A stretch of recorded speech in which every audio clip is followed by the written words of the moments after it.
The original. ¡Oh! ¡Hi! Hola a todos. Hoy día estoy con gente demasiado interesante, and this is going to be entirely in English, but Daniel Cardoso es un académico del poliamor. He's an academic scholar, and he's in Manchester. And oh, I have to read this down because this is amazing. Daniel Cardoso, he's a Marie Curie research fellow working at the Manchester Metropolitan University. So thank you for being here, Daniel. Gracias. Gracias por Yay! tenerme. What a sexy Spanish accent. Daniel is Portuguese. So here is so. Uh, oh my God. So They. thank you, thank you, thank you. Mm. I don't, yeah, okay. They uh, is going to go to Taiwan very soon to study neurosciences. Very soon. Very Sooner than soon. expected.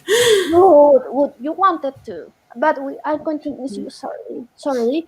And well, she's and oh, sorry, they is an engineer. Yes, I got it finally well at the end. So yes, and the topic now is polyamory. Tell me, Daniel, what it is, please. That is a very, very good question. I just spent the entire afternoon today actually doing the final revisions on a paper that I'm working on with a few other colleagues of mine that focuses exactly on that question. You know, what is polyamory and how do people usually define polyamory? Because you have two approaches to that question. You can go through the academic or the health or the activist route and try to see how specialist people define polyamory, or you can try to understand how everyday people, what are usually called lay persons, define polyamory. And it's really interesting because if you ask the specialists and if you ask lay people for their definitions, they're often quite different. But there are a few things that I would say are similar in their definitions, and it has to do with the possibility of simultaneous intimate connections at the same time. And here I'm saying intimate rather than sexual, um, not because sex is excluded, but because intimacy can be sexual, but it can also not be sexual, and sometimes sexuality can be not intimate. So it's more focused on the intimacy aspect, regardless of whether there is sex or not. Um, Simultaneously, of course, and with the informed consent of everyone involved. And so I would say that a minimalist definition would be this possibility and the positive valuing of having simultaneous multiple intimate connections with the informed consent of everyone involved in the situation. And that's why it's usually considered to be a form of consensual non monogamy. But of course, this is kind of problematic. You know, as an academic, everything is problematic. This is kind of problematic in the sense that, for instance, this can be very inclusive of asexual people, but it can be very excludent for aromantic people because sometimes there's such a big emphasis on romantic love that aromantic people might feel excluded from this definition of polyamory. And it can also be seen as a sex negative definition because it's like, oh no, sex, that dirty thing, we don't want anything to do with it. Oh. And um, ironically, one of the people that claims to have invented the word polyamory, Jennifer Wesp, she invented the word specifically, and these were her words, because she was tired of talking about sex and she didn't want to talk about sex anymore. She wanted to talk about emotions and feelings and intimacy and so on and so forth. So there's this set of tensions around sexuality and what are usually called, I don't know if you know the term, respectability politics, where you have Yeah. like people, oh no, sex, it's nothing to do with us, we're very respectable gay people, etc., etc. That assimilationist kind of perspective, where you just want to be normal. Um, um, and you have all sorts of different groups that sort of interact or intersect with polyamory and with consensual non-monogamities, like asexuality and aromanticism, that you need to be careful to not exclude or not make invisible when you're creating definitions, basically. So it's difficult. Uh, Well, yes. yeah, but it's very so tell me. One thing, I'm glad you brought that up about aromantic and asexual people, because yesterday we had another program with a Chilean scholar, and I remember I asked her that I was glad that she was stating that polyamorous relationships would be great for people that have a lot of sexual desire.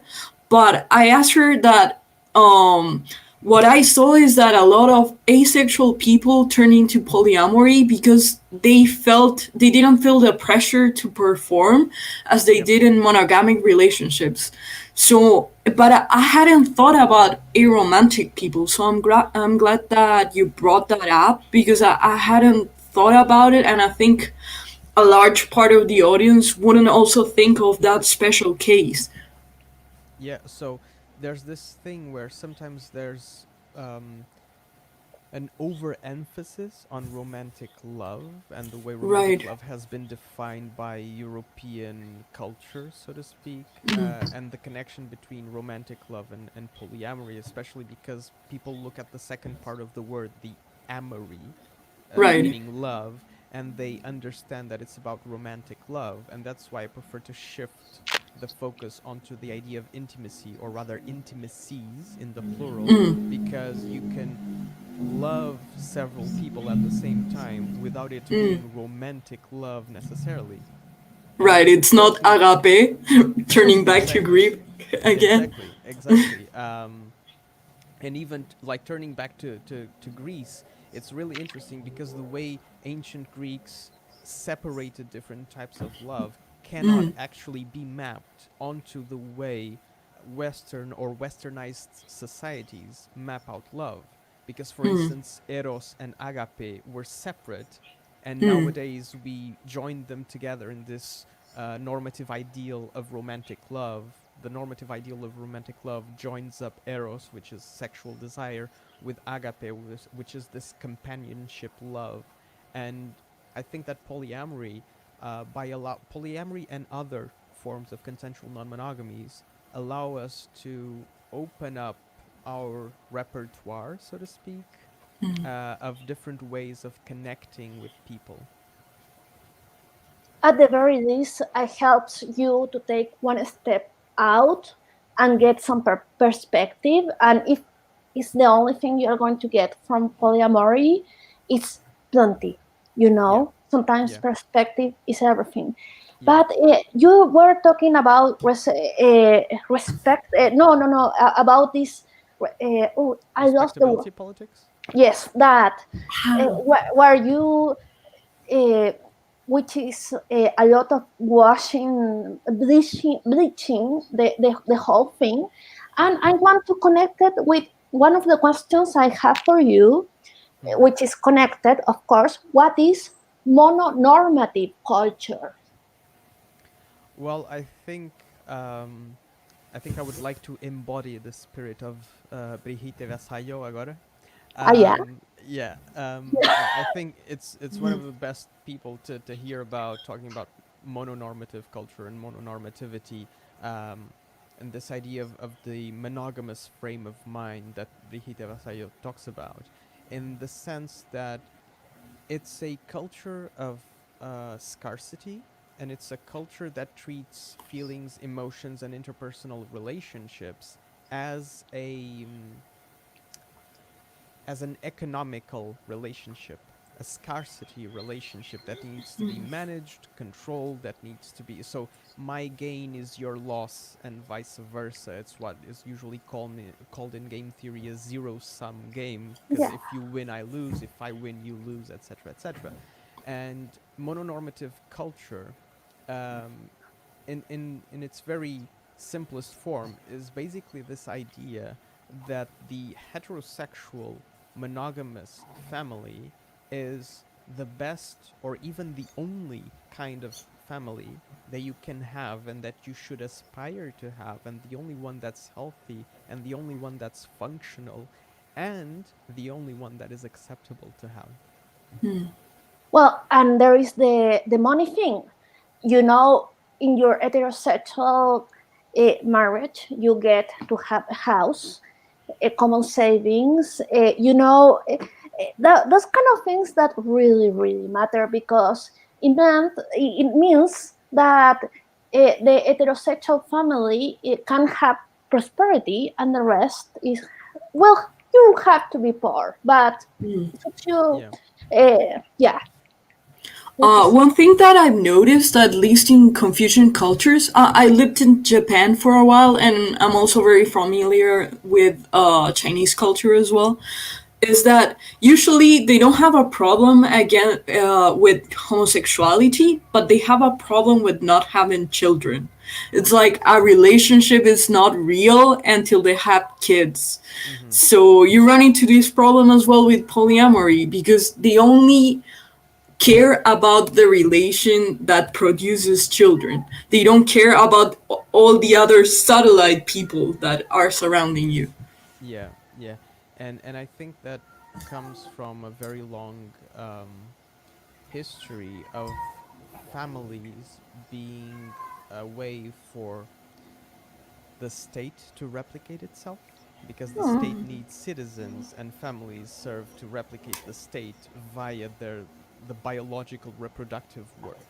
And if you go through a feminist, materialist feminism lens, then you see how gender inequality is at least partially rooted in reproductive labor and the way the so-called sexual division of labor is based also on this idea of reproduction. So it's really interesting. There's a very interesting author called Lee Edelman, and he talks about um, the child, not particular children. He talks about the abstract concept of the child and how the child is invested with the future, and he talks about the child in this perspective, this sort of Freudian perspective of eros and thanatos.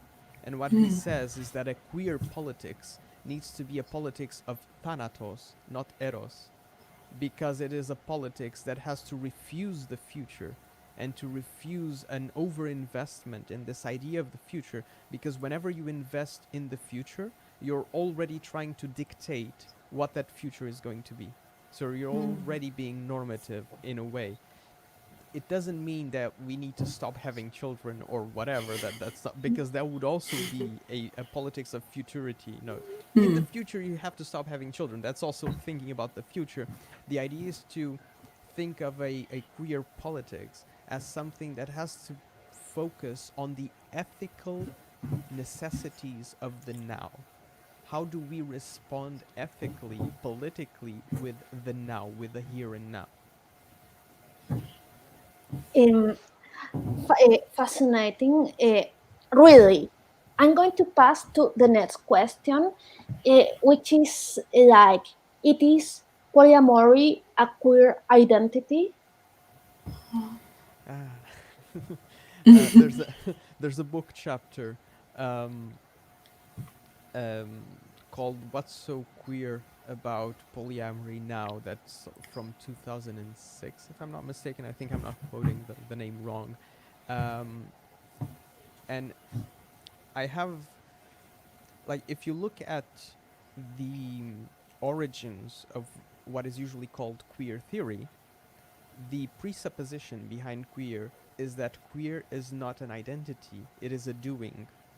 And so I'm gonna sort of, in a way, refuse to answer that question by saying that no identity is queer in and of itself in that deeper political critical sense, because there are no practices, no bodily practices, no intimate practices, no sexual practices that are inherently liberatory. So liberation or emancipation or resistance to power comes from how you interact with power and with power relationships. So I would say that polyamory itself does not make anyone queer or not queer, because you can be polyamorous and you can still have lots of machismo in the way you do your relationships. Oh yeah. You can be polyamorous and you can be homophobic.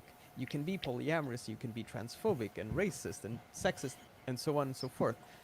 But you can also be pansexual and transphobic, pansexual and homo. You know? So there's a lot of nuance when we talk about queer. What is queer, and is this queer? Is that not queer? My question is, how do you relate to existing structures of power? How do you relate to your own gender identity? How do you relate to the assumptions on how on what family means, on what sexuality means, on what intimacy means, on what relating means? And so for me, there are no queer identities in that sense of queer understood as a political practice. There are only queer practices, and those practices need to be rooted in a in an explicit political project that aims at deconstruction, that aims at subverting existing power relationships and normative systems. It is said that uh, in respectability politics, I have to differentiate myself. I am polyamorous, but it's about love, not like so. So she they is lusty, uh, but I'm different. I'm pure. I love. And so the respectability thing is about bowing to power, and Mm. doing my share of discrimination. And that's really problematic. Uh, and I, oh, that, One good thing is, one thing I liked is that you mentioned before how this same kind of behavior is replicated in other marginalized communities, such as uh, gay people or trans people, because I've seen it a lot. I've seen it even with girlfriends, like, oh, I'm a good gay. I'm not like one of those that goes to pride marches and is wearing revealing clothes and I don't know, dances Lady Gaga. It's like they're always trying to differentiate themselves from the other bad gays or the other bad trans people. For example, it happens a lot with trans medicalism. It's like, no, I'm a legit trans because I have an operation, but the person that is waiting in line for the operation is not a valid trans. Yeah. Um, yeah, I totally agree, and I think that I think that people can be super lusty, or they can just be all about love and romanticism, and that's okay. It's not about people's lived experiences, and it's not about people's desires. It's about how people relate to existing power structures and institutions. And that's why it's really dangerous to think that if you are really lusty, then you're already subverting patriarchy. Maybe you are, and maybe you're not. And maybe you are today, and maybe tomorrow you won't be, and maybe 2 days from now you will be. You know, it's such a dynamic thing. You don't get to just put a stamp on something and say this is subversive and that is not, because unfortunately, capitalism operates by absorbing resistance and by absorbing all of the things that we call subversive and turning them out into reproductions of itself. And that's why the example that I love giving about this is how one of the people that fought against capitalism the most, and I'm talking about Che Guevara, then you have like children and poor people pushing out T-shirts of Che Guevara to produce profit for big companies. This is Oh yeah. capitalism. This is capital in a nutshell. This is capitalism. So, and you already see the commodification of polyamory in a lot of different places. You see, for instance, in the United States, where people that have a lot more money, they just like buy entire buildings and create these gated polyamorous communities that are like the epitome of white middle upper class privilege. And are you gonna tell me that that's subversive? No. Yeah, there's even this stereotype of Silicon class entrepreneurs living this polyamory life. Like, it's only a Silicon Valley upper middle class rich people thing. Yeah, exactly. And you even see the same kind of dynamics going into other relationship configuration styles like relationship anarchy. And over the past few years, you've seen a lot of opinion pieces published by AFAB people and other queer trans people about how relationship anarchy is just being used for people to not have any sort of emotional responsibility about their relationships. And instead of engaging in this politics of care, they actually engage in a politics of carelessness where they say, oh, my autonomy, my feelings are one thing, and your autonomy and your feelings are one thing. So if you're hurt, I have nothing to do with that. It's your emotions, it's your feelings. I'm not going to take any sort of responsibility for how you feel because that would impinge on my own autonomy and so on. That's not anarchism, but it's already being anti-subverted. It's already being assimilated into this neoliberal posture of the individual. I think we need to step, and I think this is one of the greatest challenges that polyamory is facing, is to step away or to step back from this hyper-individualistic approach that is all about the individual and the autonomy of the individual. And we have to start thinking about communities of care and interpersonal emotional responsibility.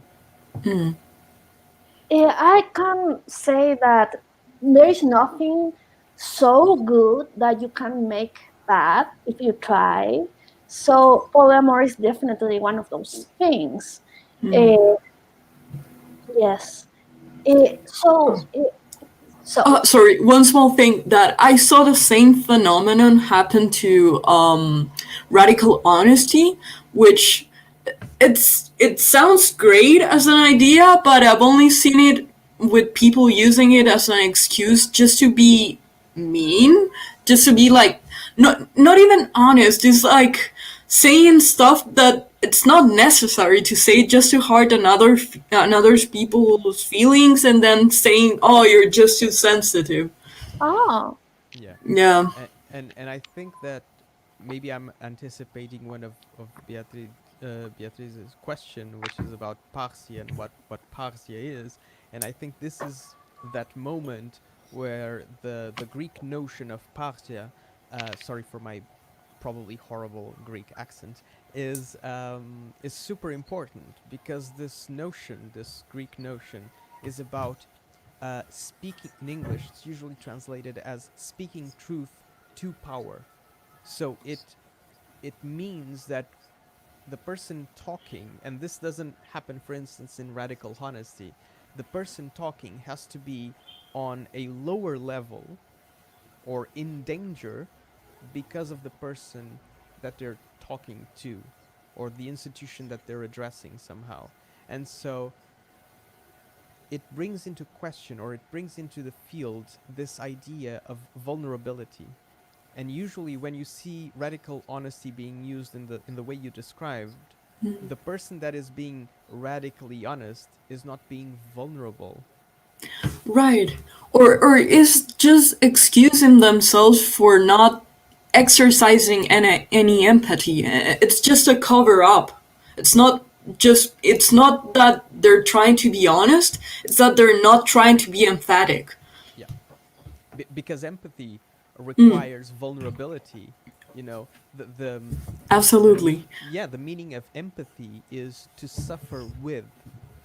You know, pathos, the Greek pathos means suffering. So empathy means suffering with. So if you open up, if you're trying to be empathetic, that means you have to open yourself up to suffering, to suffering with the person that you're engaging with. And if you're just being radically honest and just making the other person suffer without you feeling any of it, it's not empathy. It's, you know, it's just being a bit of an idiot, really. A bit. I feel it's more laziness than being an idiot.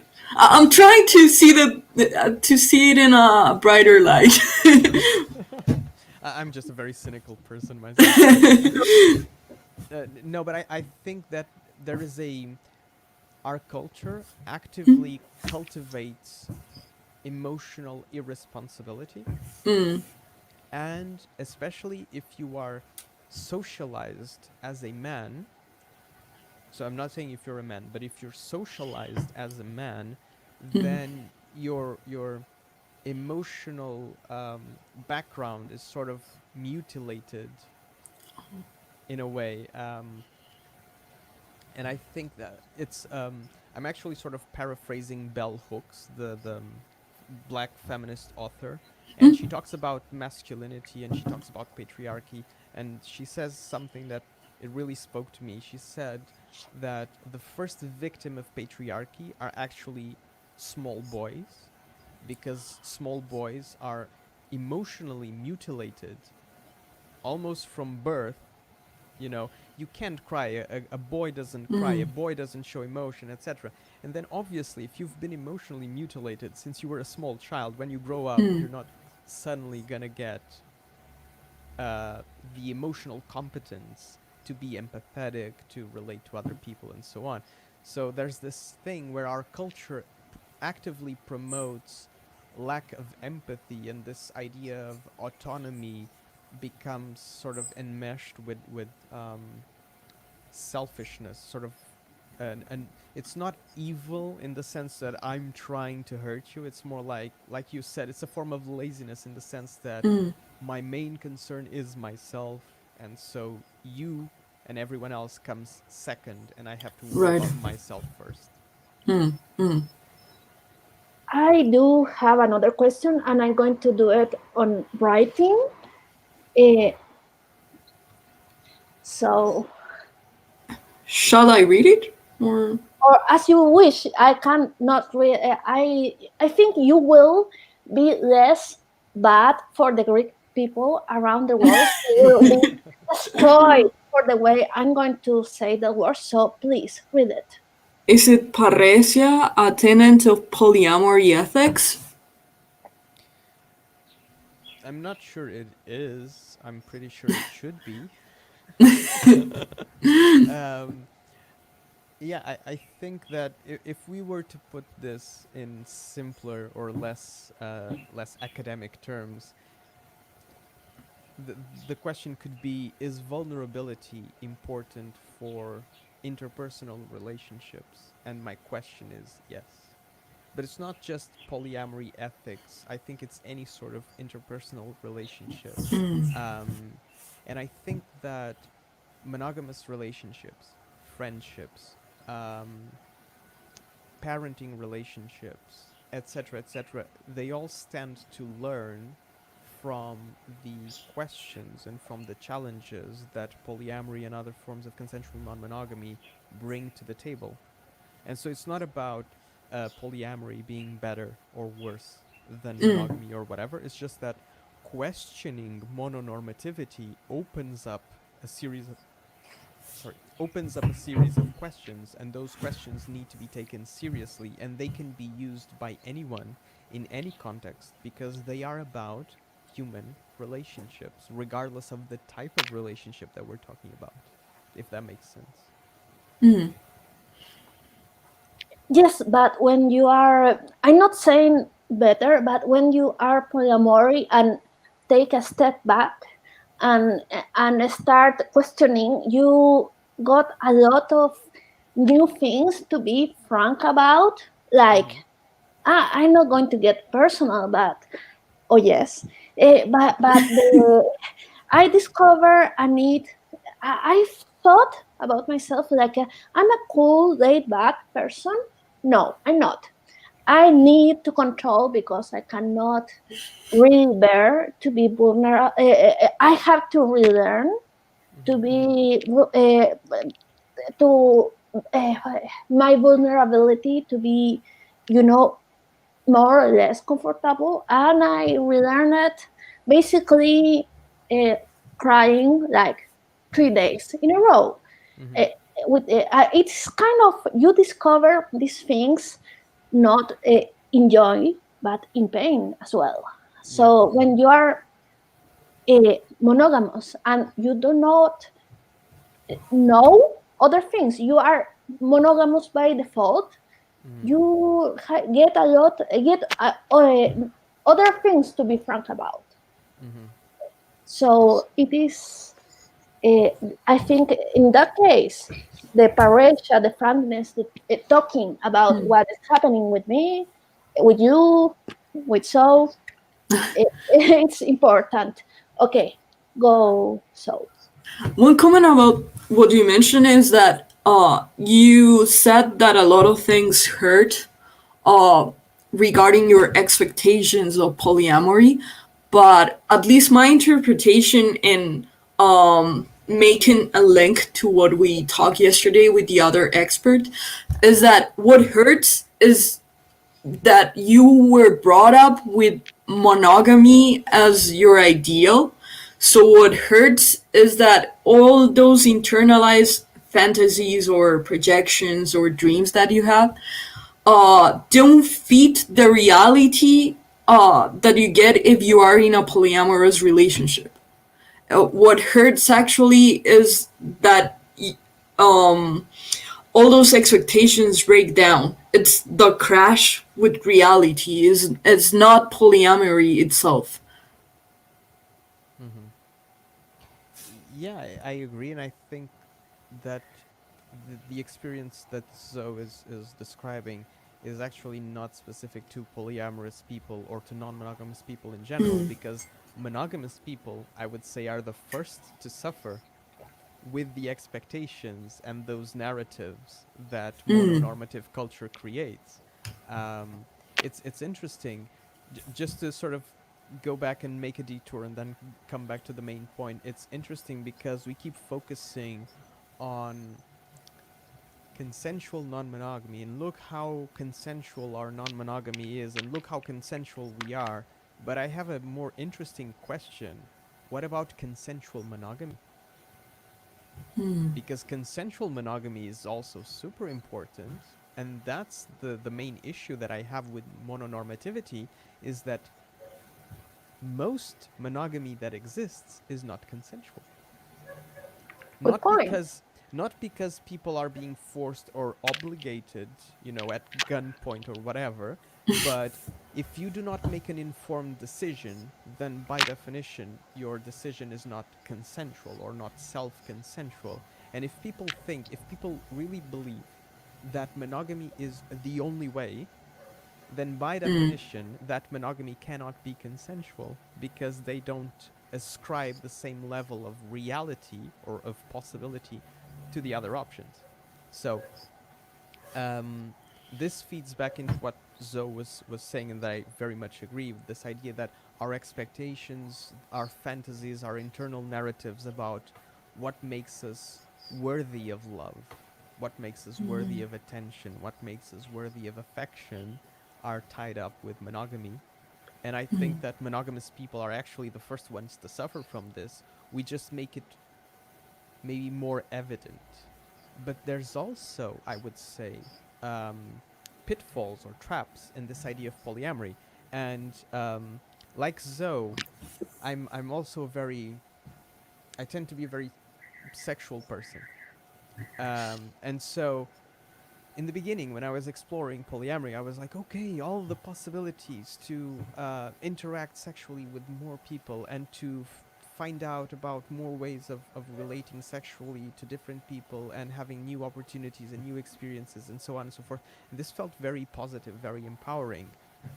And then later on, many years later, and with a lot of therapy, I realized that I was actually on this sort of voyage to have all of these experiences because I was trying to fill up a hole in my own self-esteem, and that part of my motivation was cool and okay, but also part of my motivation had to be with the fact that I felt that I was not worthy of love and attention and desire from other people. And so every time someone showed any kind of interest in me, I would just go at it because it was like, oh my god, someone is actually interested in me.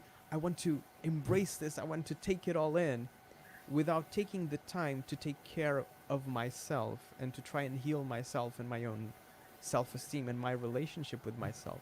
And so polyamory also has this trap where you're almost stuck in this voracity, this cycle of more, new, more, new. And it's like someone has called it once, I can't remember who, they called it Pokemon polyamory. That's Because perfect. you're trying to collect. You're trying to Right. collect all Yeah. of the Pokemon. You're trying to have all the experiences. And you don't stop to think why or how. So there's good things and there's bad things and there's pitfalls that can be they can seem very seducing and very empowering, but then they come out of a place of grief, loss, or some of that emotional mutilation that I was talking about earlier. Yeah, that's absolutely true. When I was younger, I felt more this need of, oh, I'm poly, I should be with more people, not only one, because that means I'm monogamous. But Yeah. not really. If you're fine, if you're dating one person and you're fine with that, you don't have to feel an obligation to meet new people just to prove to someone else who I don't know who is it, because of course it's not your parents or some authority figure that you are polyamorous. You're polyamorous, like in potential, but it doesn't mean that you have to be like that all the time. Yeah, yeah, and I think this comes back to that mononormativity and to this idea of feelings and emotions as a sort of economy. So if you're working from a scarcity paradigm, the more you have, the wealthier you are, and therefore the more status you have. So you have to Right. collect them all. You have to catch them all. Mm, Like mm, they're mm. Pokemon, you have to catch them all. And so yeah, you're being polyamorous, but you're still working within a mononormative framework because you're still trying to gather everything, you're still trying to collect everything, you're still trying to accumulate wealth and having a capitalist approach to relationships. I can see that, especially if you are young, good looking, and we all know that those things are not forever. You maybe you get Tinder and you put hot babe, and you have like uh, a million matches and 200,000 dick pics in your inbox. Well, that's, I'm not suggesting anybody that does that, but uh, who gets to do that? And it is a privilege set. Yeah. We are not talking about people with disabilities, Yeah. like they are, which is a thing. And I'm going to sideways, but I want to mention to you so I can get your thoughts on it. Um,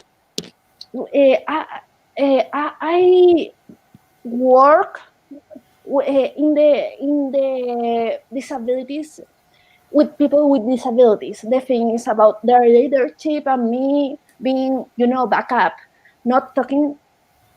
But since I'm here, I'm going to talk about it. The thing is about being seen as a sexual person, and the thing like to, and this is important about communities and relationship anarchy, because in Spain and other parts, people with disabilities are like redefining their social their social, digamos, interactions from an anarchist point of view, and it's very empowering. Mm-hmm.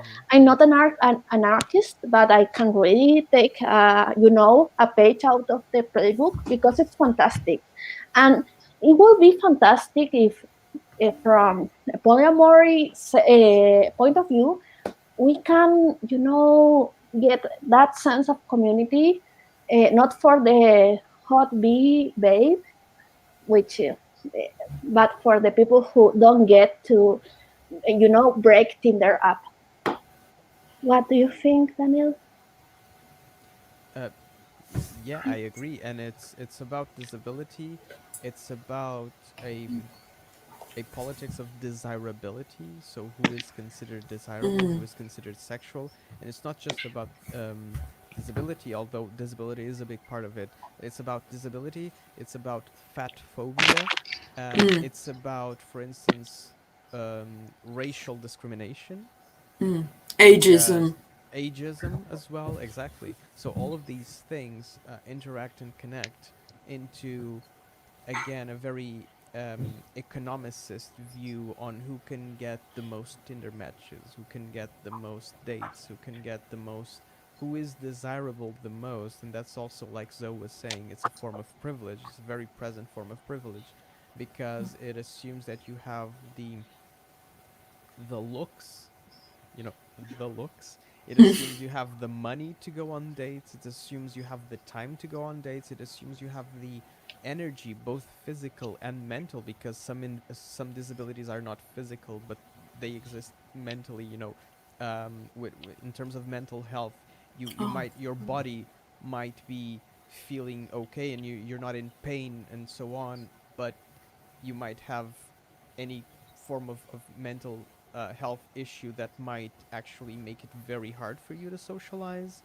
or for you to spend a lot of time with a lot of people, or for you to even text or message someone. So there's all sorts of variables that we have to take into consideration.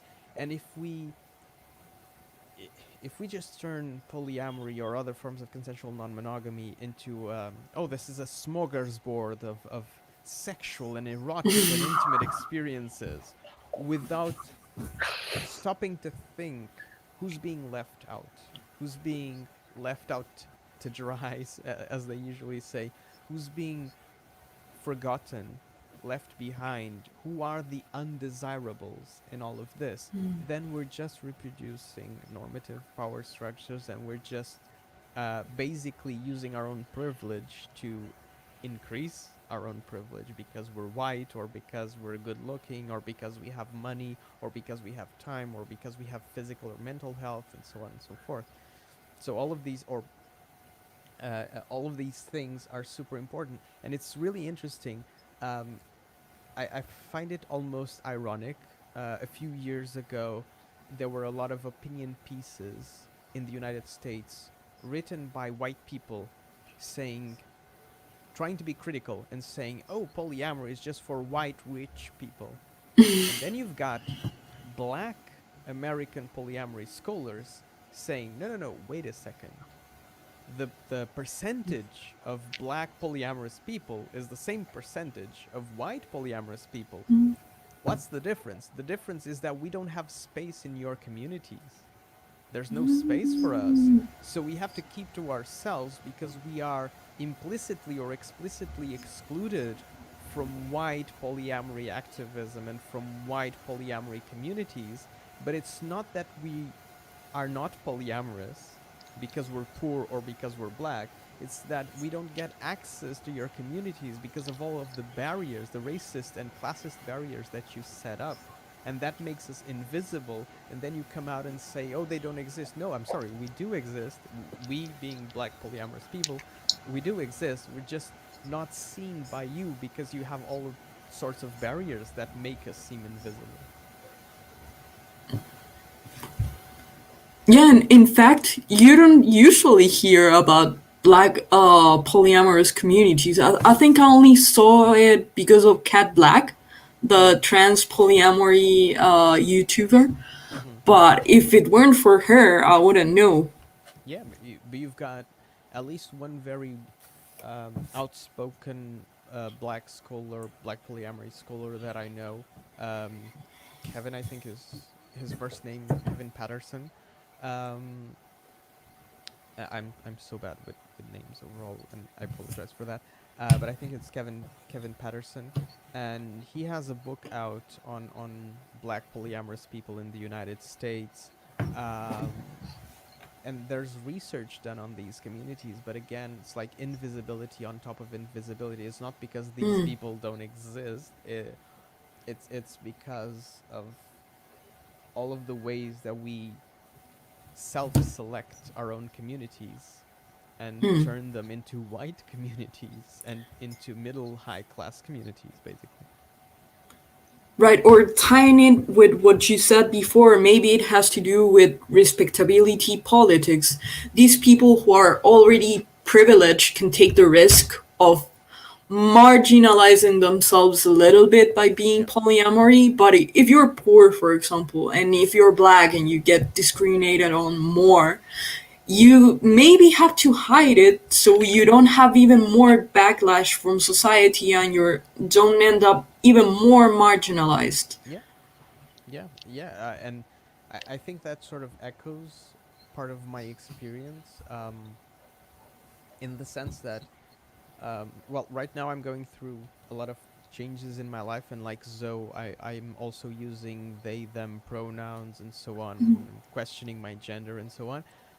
But a few years ago, when I was still clearly identifying as a man and not questioning my gender in the same way, what I used to say is that I'm using my position as someone who is read as a man and who is middle class and has an academic career, etc., etc., to make space for polyamory in terms of media representation and so on. But at the same time, I was aware that that was excluding other people from entering the conversation because I fit so much into that model that the media love, that attention um, was being diverted from other people. And then looking back, I start thinking, was that a good thing? Was that a bad thing? At the time, it seemed like a good thing, but maybe it wasn't.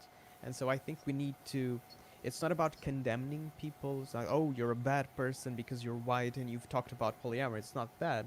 I think we need to be self-critical and to analyze the way we are in the world and to think about um, what other things can we do. So for instance, when Beatriz spoke to me the first time, my main concern was to try and give Beatriz some connections that I knew from Latino countries and from South America and so on, precisely because it's good to de-emphasize white Europe and to emphasize minoritized forms of cultural production and what is usually known in academia as the global south in terms of different centers of knowledge production. And it's just so um, it's just so annoying for me to see, for instance, English and American scholars sometimes thinking that they've invented the wheel when actually we're talking about things that were written like a decade ago by people in South America, by people in several Asian or African countries, or even in Europe, but people who don't speak and don't write in English. It's like it doesn't even exist, and it's just I'm sorry, but it's just very upsetting to me because you might be writing about uh, polyamory like if Europeans invented consensual non-monogamy, and I'm like, please, please, there are so many other cultures throughout history, throughout the world that have done things that can be called consensual non-monogamy, that you have not invented the wheel. I'm sorry, but you have not invented the wheel. And sometimes it looks like it, but obviously not. Well, Daniel, you brought to my life Brigitte Vasallo and Yesenia Alegre Valencia, and I hope they will bring more people to my life like that. So that was amazing. But anyway, it's I get to you by and now it's fantastic to be talking to you. And I have a question because I read one of your articles and you are very provocative. You are calling to the well, I'm going to phrase it as a question. Yeah. Are you calling to disavow marriage? Oh yes. Yes, but there's a But but. There's a but there.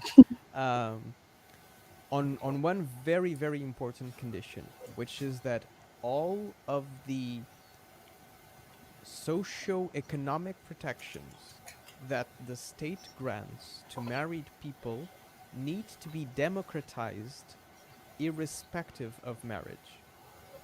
So there's what I usually call a package deal. When you marry someone, you get a package deal of rights and protections from the state. And my issue is not with those rights and those protections. My issue is that if you marry someone, you get a fast track into all those rights and protections. And if you don't marry someone, you have to hire a lawyer, you have to create agreements and get them notarized, etc., etc., and that takes money, that takes time, that takes knowledge, that takes so much privilege. Whereas if you marry that person, poof, it's automatic. Okay, so all of the social security aspects and the welfare aspects that the state provides to married people need to be democratized and need to be accessible to anyone in any relationship configuration, and then we can get rid of marriage. Because this thing of, okay, we have heterosexual marriage, then we have gay marriage, then we have polyamorous marriage, then we have I don't know what else marriage. We're just holding on to the institution that promotes and creates discrimination and just adding layers onto it like it's a good thing, instead of trying to change the framework. And I think that one of the things that Brigitte brings to the table in such a very clear way, it's this idea that if we keep working within the same framework, within the same paradigm, we are going to keep reproducing normative structures, power imbalances, and so on. And so we are going to keep harming people. I remember when same gender marriage was approved in some parts of the United States, and I remember some trans people coming out and saying, look, if I marry my partner, my same gender partner, I'm actually going to lose some welfare protection that I have because I'm not married. So actually marrying this person would put me at a disadvantage as compared to my non-married status. And that's, that's really impactful.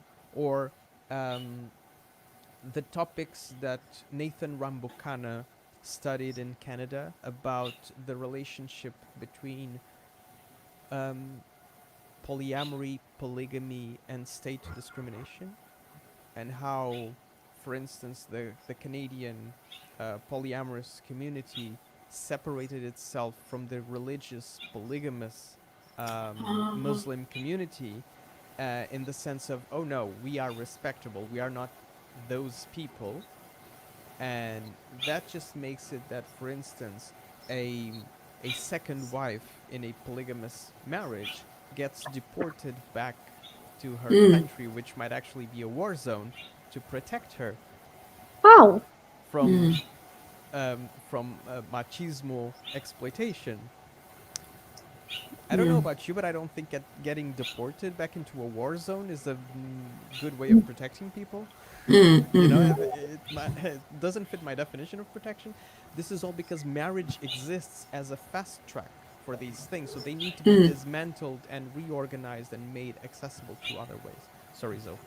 Oh, I was actually going to ask you something about that because I've moved countries a lot of times, and I've always thought, what if I want to marry somebody in a country with that doesn't have equal marriage, or what if we're married, for example, in a country that has equal marriage, and then I have to move or she has to move, and they don't recognize the marriage. Do they just deport people? How does it work? Or if I had a polyamorous marriage as well, there's no laws for us, and we would have to dissolve the marriage because not all countries recognize the same kind of relationships. Well, in the best case scenario, what would happen is that the marriage simply would not be recognized. Oh, Uh, okay. in the worst case scenario, you would be, but this is highly unlikely because you didn't celebrate the marriage in that country.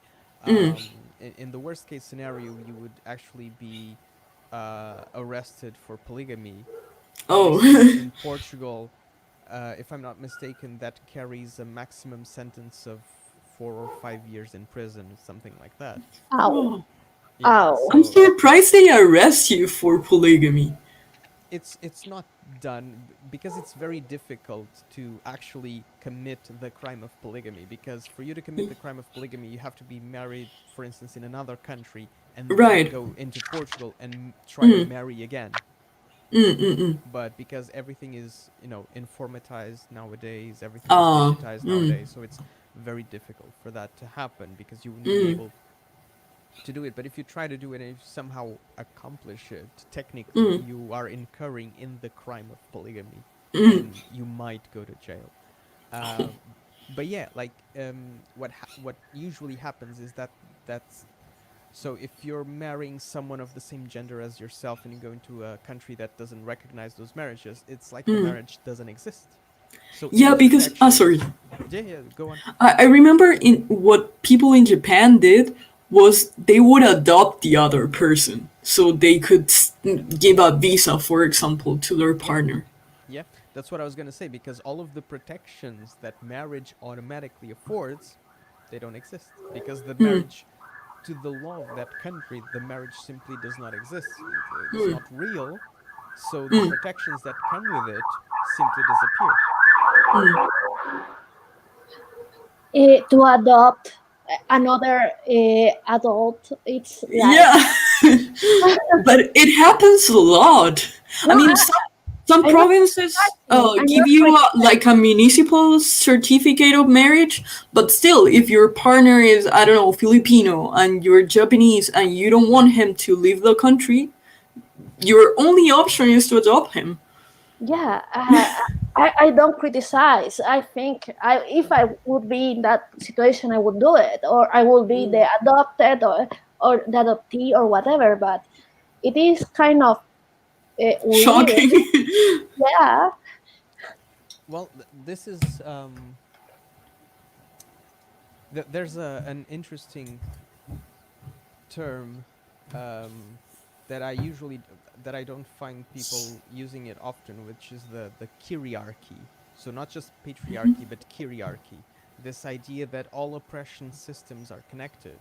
And so we began this conversation talking about polyamory and disavowing marriage, and now we're talking about disavowing the nation state, because that problem comes from the existence of citizenship as a model of no, it's not queer, not queerarchy. It's kyriarchy. Um, Kiry. Um, because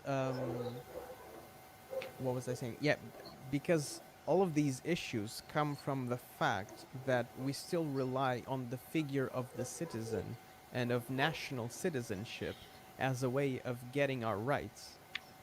And if you think about, for instance, the humanitarian crisis of migrant people in Greece right now, or people trying to come into Europe through the Mediterranean Sea and just being left to drown in the Mediterranean Sea, Why does that happen? Because the states that are supposed to receive them don't recognize their right to be there.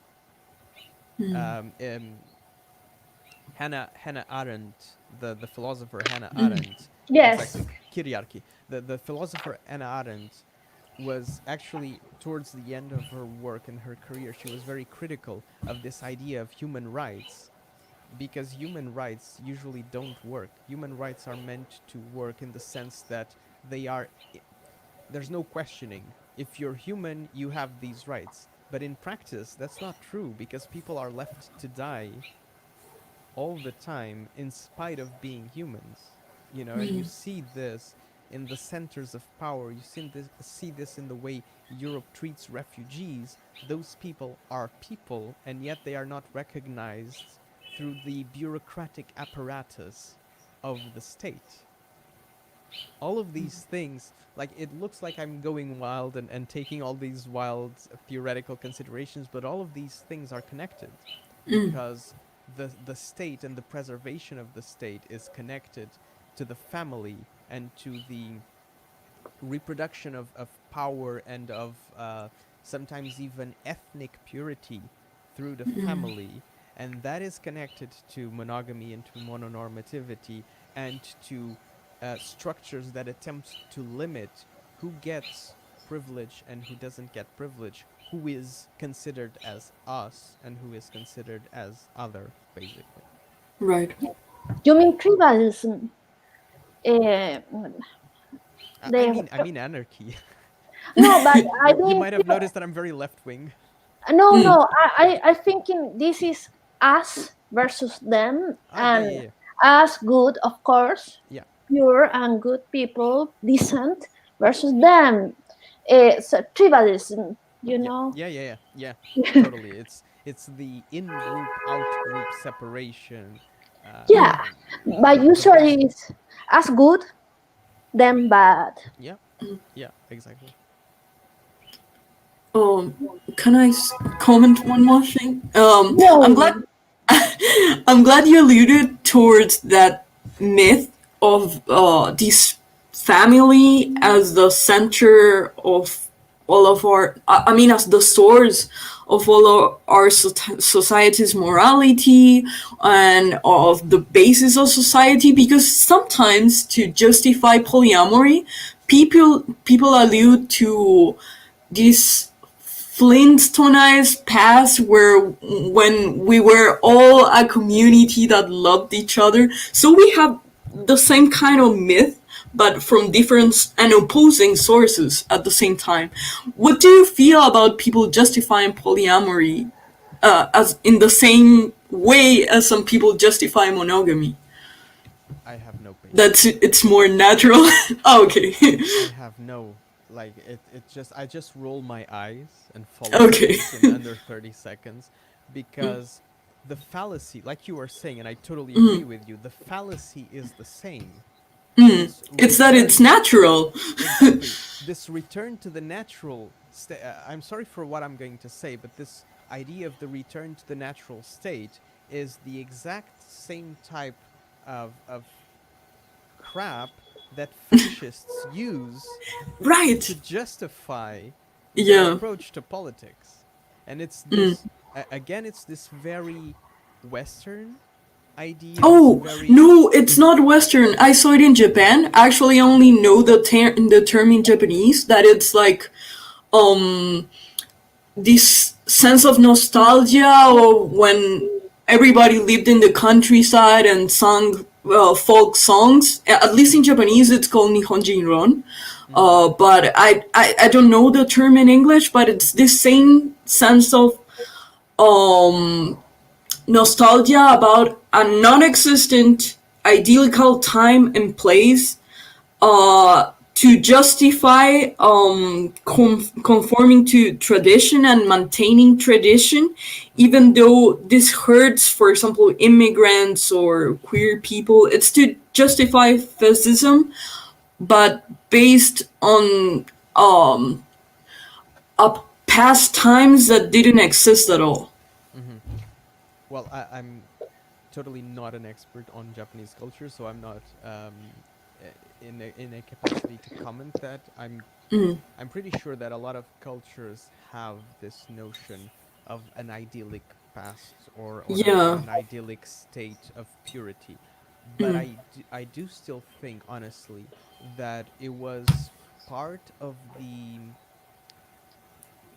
part of the cultural imposition coming from the European Enlightenment in the 18th Um. century that then ended up exported and forced upon a lot of other, because you have other cultures that only created those types of narrative. I'm not sure if Japan fits or doesn't fit that description, No, but you I have think it cultures. doesn't because they had sakoku, which is this attitude towards Yeah, closing the country whenever yeah, yeah, other people came in there, and that was before the yeah. Europeans were That in is touch with the true. Japanese. Yeah, that is true. But you see in a lot of other countries and a lot of other cultures that they only created this Mm. idealistic narrative about the past as a way to fight back against European colonialism. And you see this Mm. very clearly in India, for instance. So the anti-colonialist, anti-British fight drove the Indians to create this idea of an Indian state that Mm. pre-existed the European invaders and settlers, that isn't actually historically correct, Mm. you know. So, but I think that the danger lies in thinking that truth is in the past, or that there is a state of purity that needs to be accomplished somehow. I think it's a very dangerous political project. And again, going back to what I was saying about Lee Edelman, that is one of those types of politics of futurity, because you're creating a future project. You know, even if Mm. your project is returning to the past, it's still a project for the future. And what is it doing? It's not solving the ethical issues of the now. It's just pushing everything into tomorrow, in a way. And you see this. It looks like I'm gonna make a huge leap, but I'm not. You see this with environmental politics. Mm. We have to reduce carbon emissions by 2000, so on. We have to do this by 2000. It's always tomorrow, it's always next week, and the issues that can be solved now and the things that we can do now, we don't do, because the goal is for tomorrow, the goal is for next year, the goal is for the next decade. This is very dangerous, and any type of naturalist fallacy, any type of return to the origins, or more pure, more true, etc., in my opinion, inscribes in itself the seeds of a fascist kind of approach to politics, and I think it's very dangerous. I totally agree. I totally agree. I always thought that there is this image that the nature is here, like go to nature. Nature is good for you. If it's Mm. natural, good. But nature does not exist for humans. Nature exists for themselves. And by the way, COVID is very natural. Exactly. Spiders as well. And yes, so Yeah. it's the idea of a garden of Eden, Yeah. but Mm. left out. But the idea is to left out other people or say other people how to have to live. I saying that I think we should recycle and do other things so tomorrow is not hell. Yeah. Yeah. Mm. And while we're focused on, obviously, I'm not against recycling, but while we're focused on recycling our garbage, we're forgetting that 70% of human waste is produced by companies. Oh yeah, And so of even if we course. all perfectly recycle all of our trash, it's still just a 30% reduction in the production of human waste. Yeah, of course. We should do all the things today and not overlook anyone, especially companies. Uh, Exactly. Exactly. And the same, I think that, so I was talking earlier about community and interpersonal relationships and interpersonal accountability and responsibility, and I think this all needs to have an environmentalist approach. Monogamy and mononormative cultures are not environmentally sustainable. Is that what you were saying? Because Mm. your mic was cut off. Sorry. Yeah, you're right, because this is the argument that people for intergenerational homes always bring up, and that I truly agree. For example, I lived a while in the States, and I always thought it was so wasteful to live alone in a huge house. I wouldn't even imagine that, because my parents grew up in the countryside here, and of course they had intergenerational homes. And fortunately, I've seen lots of friends my age that instead of moving away, they just moved to a bigger home if they wanted to have children, but they still stayed with their parents, and they try to just ignore the stigma about living with your parents even though you already have a family with with small children. Hmm. um so I'm really glad you brought that up, because I also think this idea that if you get married, for example, in a monogamistic culture, you have to move out of your parents' house. I think it's just so wasteful, and it also dealing with urbanism. It it it makes so many problems. It brings so many problems to our cities, such as traffic jams, or more pollution, or bad distribution of the areas of living and working as well. Yeah, I totally agree. And again, let's not fall into that pitfall of, oh, but if I'm moving with three people, it's not as bad. The problem is the Uh, same, because mm, you're still operating under this idea that the aspiration is to have your own house, which is quite right. often independent from everything else, rather than it being interconnected in a way Mm, that is more sustainable and environmentally friendly, etc., etc. So, mm, and this is why, going back to the is polyamory queer, I think that an intergenerational house full of monogamous people can actually be more environmentally friendly than one house with polyamorous people who are very consumerist driven and just think mm, about resources and extracting resources and so on. So you can be very, um, you can criticize power relationships in one angle and just totally forget about everything else. So there's no good or bad. There's like monogamy is worse or whatever. What matters is, again, like you were saying, those narratives, those ideas, like Zoe was saying, those ideas, those narratives, those aims that you're going for. And I think an intergenerational monogamous family can actually be more environmentally sustainable and a better basis for a community than if you have a house full of polyamorous people that are just like, I'm going to consume everything and I'm going to only have plastic food and I'm going to use all the plastic that and have like three cars because there's three of us, so we're gonna have three cars. That's worse. That's worse for everyone involved. So, what are the what are the variables? What are the variables under which we are looking at the ethics of our own actions and how far out from ourselves do we extend the notion of community? Because if we think that our community begins and ends in our polyamorous family, in our polyamorous constellation, then I'm sorry, but you're still stuck in the monogamous framework, in the monogamous culture, because it's still the family as the center, the family as the nucleus. mm. Wow, lot of food for talk. I'm Daniel. Uh, I know it's a lot later then. Do you have time to keep talking or we leave it to Yeah, I'm here? still I'm still good. Oh yeah, yeah.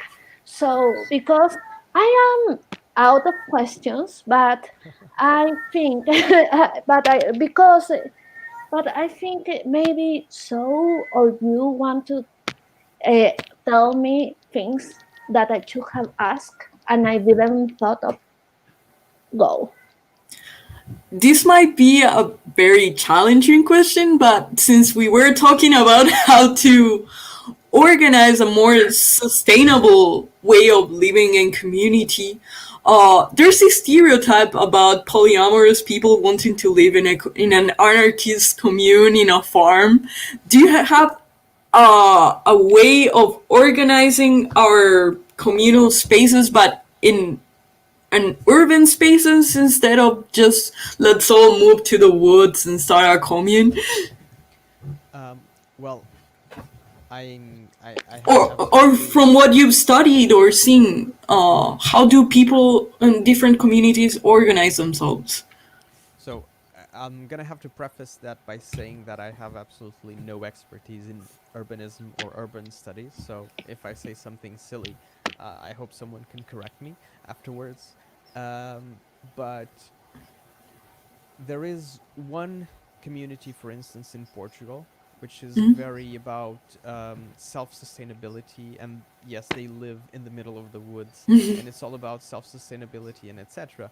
But then there you have the opposite problem that people go there, and I've heard of several people saying that that community is very heteronormative and very transphobic, even though they are non-monogamous and care Right. about the environment and so on and so forth. So again, you can question some things and then end up replicating others. I think that the way our buildings are built, the way our houses are built, they have the monogamous family as a template structure. So for instance, buildings usually don't have common areas where everyone can pass by each other. So they're they're optimized to keep people away rather than optimized to bringing people together. If you think about your typical household, it only has one door that you can enter through, and then you have the common spaces closer to the outside door and the private spaces closer to the end of the house. And this is again the replication of the private sphere versus the public sphere within our house's architecture. So the private sphere of the bedroom is towards the back of the house, and the public space of the living room or the kitchen is towards the front of the house. And there's no circularity. Houses are built as a straight line that you go in and out of, with most houses not having like a circular system or parts of the house that you can shut off from the rest of the house, etc., except when you're talking about much more expensive houses. So I think that there are ways of um, creating and promoting urban planning that actually engage with this type of questioning and this type of reasoning. But ironically, you only see those principles applied in usually um, middle high class gated communities. Yeah, or actually, what you're describing sounds a lot like a college dorm. Yeah. Because, I mean, everybody has their small room for themselves or with a roommate, but it's mainly centered about using communal spaces. Yeah, yeah. But then those types of spaces and those types of buildings are seen as passage. You know, Right, college it's only life is temporary. Yeah. exactly. It's temporary, so you aspire to get out of there, and you actually only go to college dorms if you don't have enough money to get your own house or to get your own Ah, room somewhere else. So there's already an aspirational and a classist divide between what you should have and what you actually have. And so I think that besides changing the way spaces are built and organized, we also need to, like you said yourself, we need to change the things we aspire to build and the places we aspire to be in. It's not just about the spaces being available, it's also or mainly about people wanting to inhabit those spaces differently. Wow. thank you so much. Because Because I always see the only solution is moving to the countryside, but I'm that's more of not the an urban solution either. person. Yeah, yeah. Not everybody is going to move to the countryside, and there is not enough countryside, at least in Chile. It's mainly mountains here. Yeah, yeah, and not just that, like the sort of disruption Mm, that moving everyone to the countryside would actually create in terms of wildlife and in terms of environmental sustainability. I have some doubts whether that would actually be a good idea, mm, So I think I don't have an answer to give you about, mm. oh, okay, this is the solution, because then I would just be rolling into that futurity politics that I was criticizing like 20 minutes ago. And I don't want to do that. But I think that there are, um, I think we can experiment. I don't Mm, have an answer, but I think we should experiment. And we're not experimenting enough with different models and see what works and what doesn't, etc. And all the experimenting in the world would not do us a lot of good if people are still attached to this monogamous framework of thinking that having the house and having the car is the ultimate goal. yeah. So I think the main takeaway from this talk is detaching ourselves from the our monogamy frame of mind. It doesn't have to be from one day to another, but just progressively noticing which of our assumptions are like an default I don't know, ideas or ways of Yeah. acting come from monogamy. And when we learn to identify them, we can decide better if we want to have a more monogamistic path or maybe turns towards polyamory. And also that if we are polyamory, we're not forced to conform to the stereotype of polyamory that monogamistic people have about us. Yeah, yeah, and to keep in mind that it's not because we are polyamorous that we have already deconstructed the more. Yeah, yeah. Also, it's not a moral battle of who's better. Oh, now I'm polyamorous, so I'm so open-minded and I'm better than them monogamy people. But it's just that we questioned some things farther than the default. Yeah, yeah, totally. It's the same with racism and sexism and homophobia. Like the first thing you have to do is to look at yourself in the mirror and say, "I am racist. I am sexist. I am homophobic." Not because I'm a bad person, but because I was raised and indoctrinated in this culture. And this culture is racist, is sexist, is homophobic, and is also mononormative. And all of Uh, this, as a psychologist, I think that is like the first thought, second thought thing. First thought is like, oh, that person is, let's say, fat and ugly, and that's the first thought, and it's evil.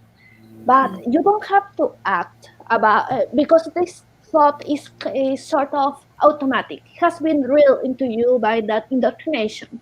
So even if you are very feminist, very good person, very woke, or you are going to have it. So so you can start the second thought that that's not a way of thinking about a human being. The, they weight, their weight is not their value. But so the second thought is the looking at yourself in the mirror. But we have I have evil thoughts all the time. I don't try to don't act or question them. Yeah, the automatic things that we have been indoctrinated with. yeah, yeah, and I think that the separation that we usually see between psychology and sociology, between the structural and the individual, is just it's an artificial separation.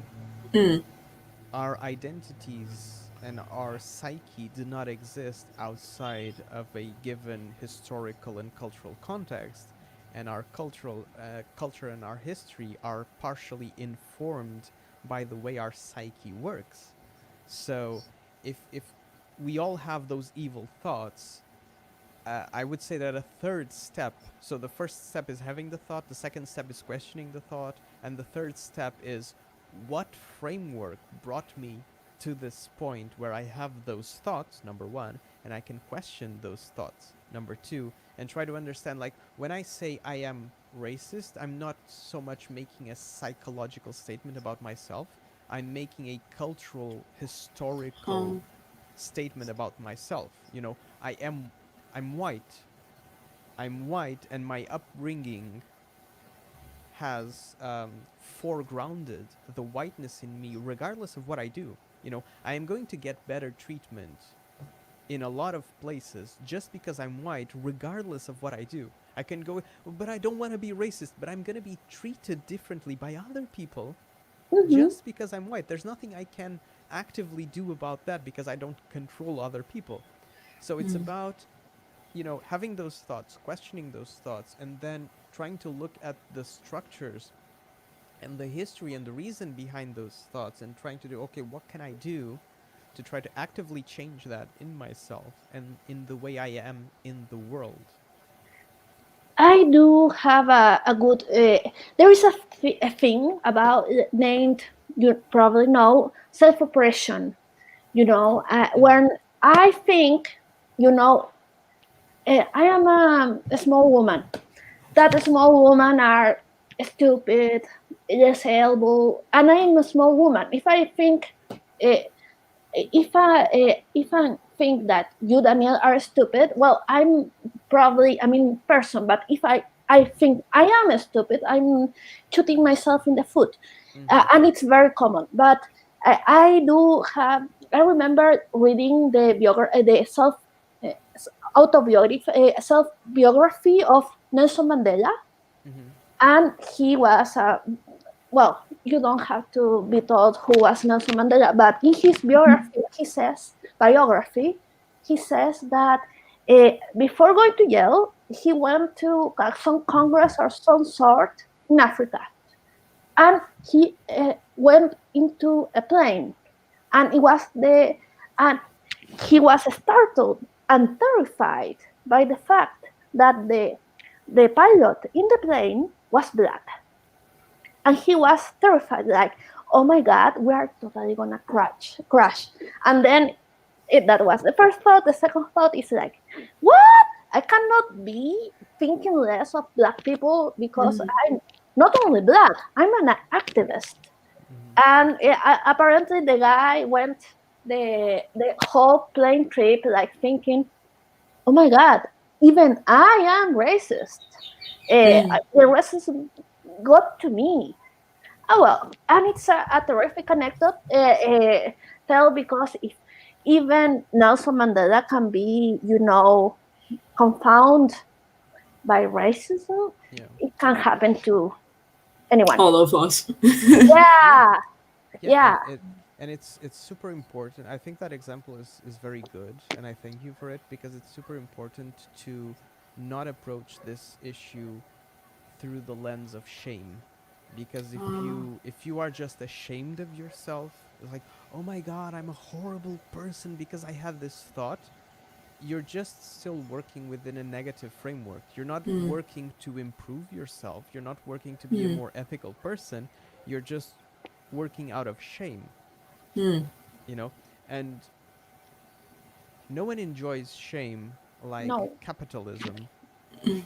Capitalism loves shame, because the more shame you feel, the more compelled you feel to produce and to do things and to work and And to bye. sacrifice yourself.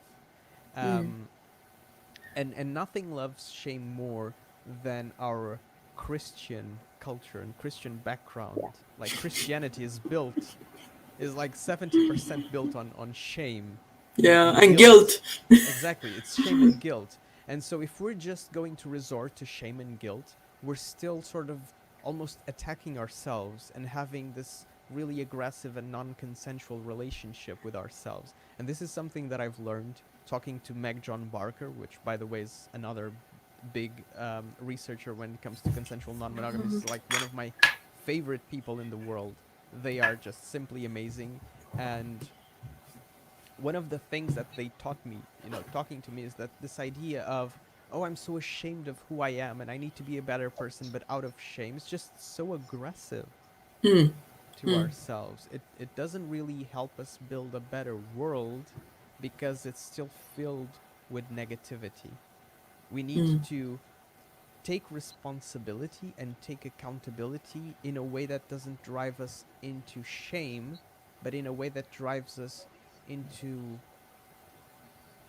joy, you know, where you can be joyful because you overcame just a little tiny step and you questioned a little tiny thing about yourself, and that is a stepping stone for you to question another thing, and then another, and then another, and you can put some more positive things into the world. And again, like going back to the beginning, this is, I think, why community is so important. Because if we are, each and every one of us, if we are stuck alone in our houses just doing this internal work through ourselves, it's going to drive us to shame. Like 99% of the time, it's going to drive us to shame. If we have a community with us, alongside us, it's much, I think it can be much more rewarding, and it can be a cooperative moment of teaching. And this sort of reminds me of Paulo Freire, the Brazilian pedagogy expert, and the way that oppression can actually be a very good place for you to start deconstructing what learning means and how you can empower yourself through learning as a community rather than just as an isolated individual, because again, that is monogamous thinking at its best, which is to isolate the individual.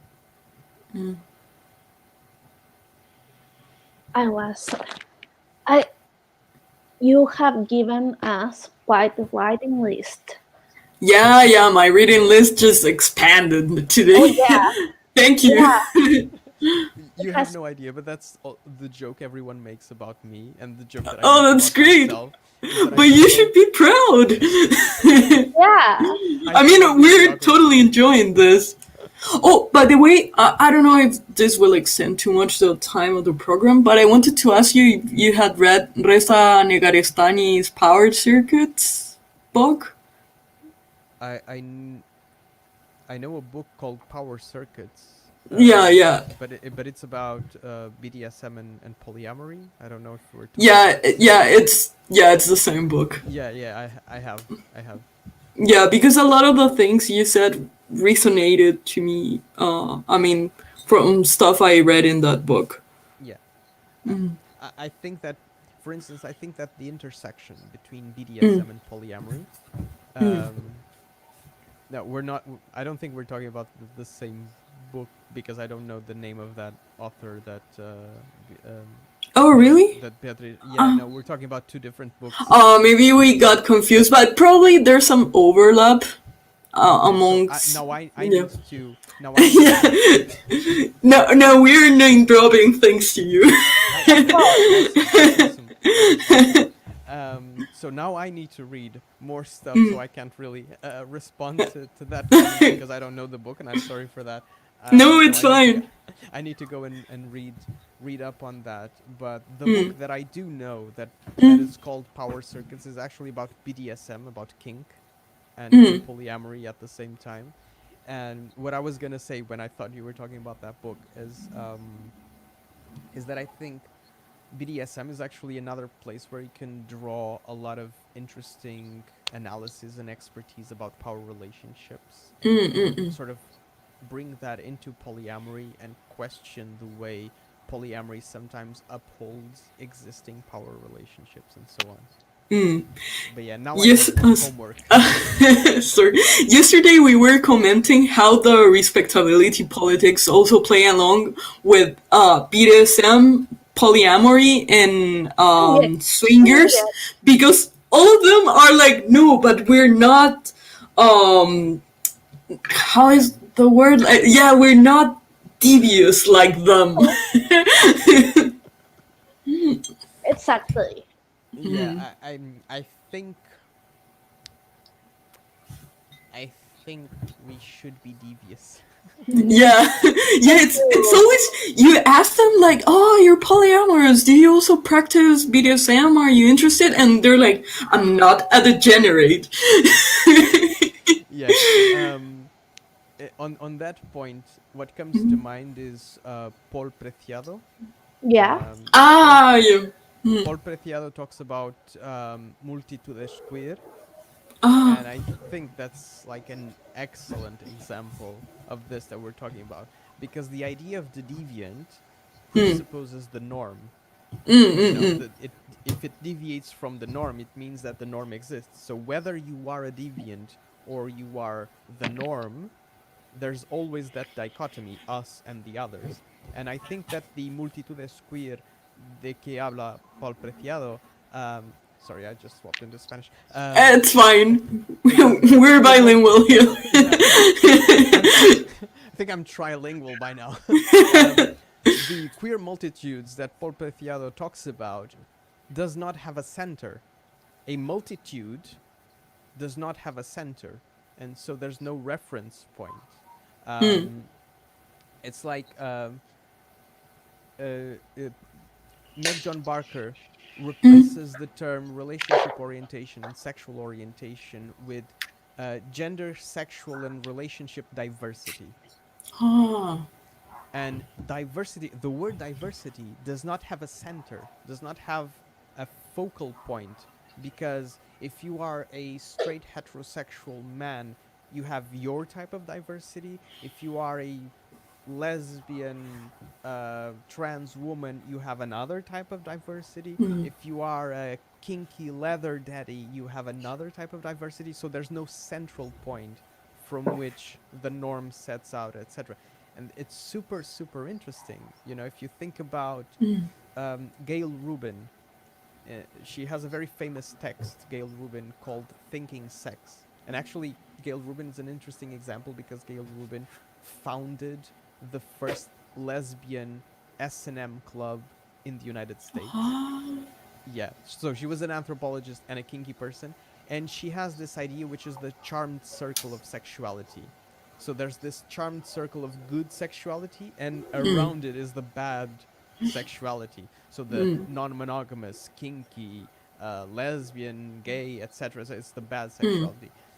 As long as we keep upholding this model of good sexuality and bad sexuality, it doesn't matter what we do. Oh, but we're the good sexuality.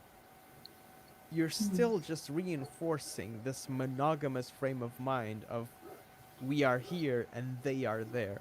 You know, we are the good, they are the bad. So multitudes queer and other going for Deleuze's rhizomatic approaches, so decentered approaches to gender, sexual, and relationship diversity, I think are fundamental.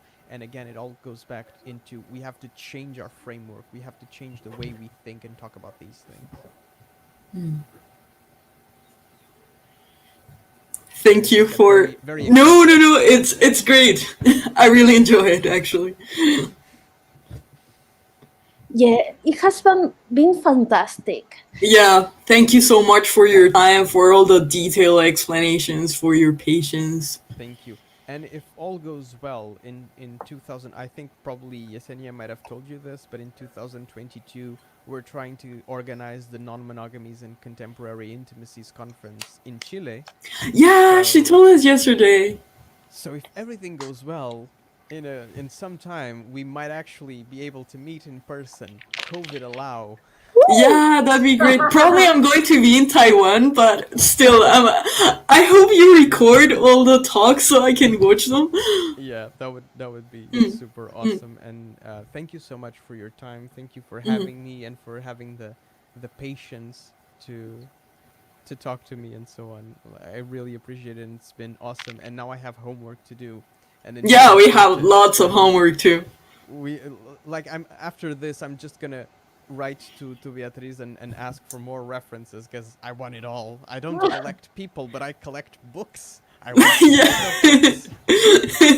yeah, actually, I'm really interested in knowing more about Latin American authors that explore polyamory. Yeah. Because even as Latin American people, we don't get too much access to that. It's very niche kind of publications. There's Yesenia, there's Norma right. Mongrovejo, Yeah, I heard about it. And actually, because I'm Portuguese, a lot of the authors that I know are actually Brazilian. Ah, It's not exactly Latin America, but it's South America. I mean, it's And Latin. yeah, Latin technically derived, at least. that is true. But usually when people talk about Latin America, it's more like Hispanic colonization rather than Right. Portuguese colonization. Mm, So in that sense, mm, but there is so much, literally, like there is so much mm, stuff being produced by Brazilian people about mm. consensual non-monogamy and about polyamory, like so much. Oh, that's great. It's just there's actually a resource. If you give me a second, let We give me you a try. second or Yeah, take more. your time. Yeah. Let me try to, because I'm part of so I am part of a task force. I'm part of a task force connected to the American Psychological American Psychological Association Mm, that talks about and focuses on consensual non-monogamies. Okay, and one of the projects that I am directly involved is actually creating an open database of publications about consensual non-monogamies. Wow. And Wow. I'm yeah. just gonna send you the link right now in Thank the you so chat. much. Such. So anyone can go there and look up the references. And obviously, this is all volunteer work, so it's not complete, and there's always Mm, something missing. And if you know of references that aren't there, just please send them my way, and I'll add them to the list. But it's basically an open database of things that have been published around consensual non-monogamies, and we have already collected more than 500 um, different items, if I'm not mistaken. And there's a lot of stuff in Spanish, actually, Wonderful. so because of great. um, from Norma, from Brigitte, and there's a lot of stuff from Brazil as well. And right now, I am in a research project. So, like Beatriz said, I'm a research fellow at the Manchester Metropolitan University, and what I'm doing is that I'm researching consensual non-monogamy activism in Portugal and in the UK, and I'm comparing the Wow. two. Oh, And so I'm looking at how, what topics polyamory activists focus on, what strategies they use to talk to the media, how the media represents them, what is the political agenda, what is the visibility that they have, and so on and so forth. And in my opinion, this is the type of study that needs to be replicated in other countries and in other cultures, because we need to create an archive and a memoir of how these social movements are organizing. People think that everything is online nowadays and everything is forever, but it's not. Websites disappear all the time. People stop being interested in activism or stop having the time or the energy. They sort of vanish in a way, and then we are losing the historical memory of how these things are happening, because there's so much online that it's everything is like at high speed, and we stop having the sense and the memory of where we came from and what we're doing. And I think that archives and historical memory are super important, and I just hope someone does something like this in Latin America, in South America overall, because I think it's fundamental for this queer archive. Jack Halberstam talks about a queer archive, and Wow. this queer archive, this queer memory of who we are and how we came here, and how we ended up here, is super important for any kind of minority and minoritized community. Wow. thank you. Wow. You Wow. just gave us a gift. Yeah, yeah, yeah. Yes, Just like you gave me. you're going to send the link or I'm sorry, I was We paused. can put it in the comments. Yeah, I Yes, sent yes, it through yes. the private chat. I don't know if you got it. Oh, okay. Yeah, we have it here. Okay. I'm so sorry. I was it's I was just called and I had to send something. Oh, Don't worry. there. That copied. And in the comments it will be pegado. Yeah. And I'm going to love it. I'm going to take this and thank you so much. Sharing is caring. Yes, yes, yes. Thank you. Now, you. yeah. Thank Yeah, you. So now we're letting you rest. Thank you Yes, so much for all you've taught us today. Yeah, well, and yes. thank you for the references you gave me as well. And I really hope to meet you someday, and I hope we have a chance to collaborate further and to again create these communities of care and empathy that we've been talking about. So it's not just theoretical, etc. I think we need to be in the world. We need to act in the world according to the things that we say, to the best of our ability, knowing that we will always fail somehow, but we'll also always succeed somehow. So Yeah. thank you so Well, much from the heart. yay. Thank Gracias. Gracias. Yeah, absolutely. Bye bye. Bye Bye bye. bye. Bye. Have Thank a you good to all the night. listeners. You too.